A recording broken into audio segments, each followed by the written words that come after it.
former New York mayor, the 105th mayor of New York, Ed Koch, is dead at 88 years old. He was mayor from a tumultuous 1978 to 1989, bringing in tight fiscal policies, laying a lot of the groundwork for what we saw with Mayor Giuliani, straightening out the 5 boroughs many years ago. Ed Koch, dead at 88.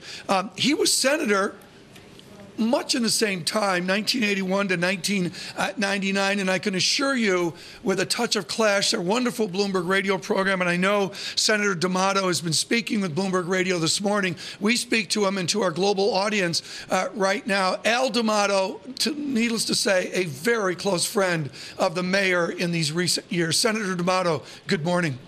Morning.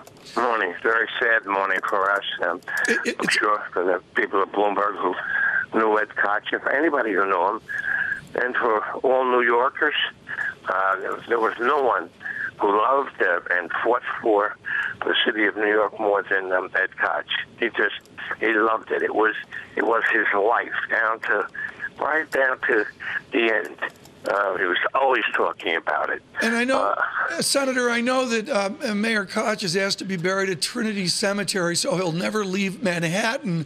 But what I find interesting here is some would suggest Al D'Amato was a liberal. Many are certain that Ed Koch was a liberal. And, there's this word now, progressive. Did Ed Koch ever run from the idea of being a liberal? Eddie Koch would say, one of his favorite statements is, "I am a liberal with sanity."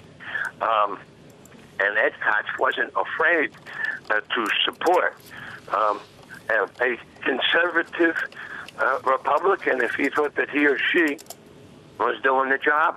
It wasn't often outspoken supporter and friend of Congressman King. He admired the congressman for his stance in taking positions not only for the city of New York, as he did in this last battle, Senator, to get aid for Sandy. I want you to speak, Senator, about the generational shift here. What can the younger generation of politicians learn from the door-to-door effort of Mayor Koch?